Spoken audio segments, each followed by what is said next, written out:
5 நிமிஷம் பேசினதுக்கே குளத்தூர்ல கொத்து பரோட்டா போட்டாங்க.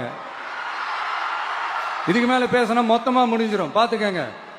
5 நிமிஷம் பேசுனதுக்கே கொத்து பரோட்டா போட்டாங்கன்னா குளத்தூர்ல கொத்து பரோட்டா கோக்கு நீங்க அப்படி எதுகை மோனையோட பேசுறீங்க. நீங்க மணிக்கணக்குல பேசி அந்த கட்சியை தொடங்குனீங்கல்ல, எங்க தொடங்கினார்? விக்கிரவாண்டியில தொடங்கினார் முதல் மாநாடு, ஞாபகம் இருக்கா? அந்த விக்கிரவாண்டியில யார் சார் ஜெயிச்சா அசம்பிளில? நீங்க ஜெயிக்கல, மக்கள் உங்களை ஆதரிக்கவில்லை.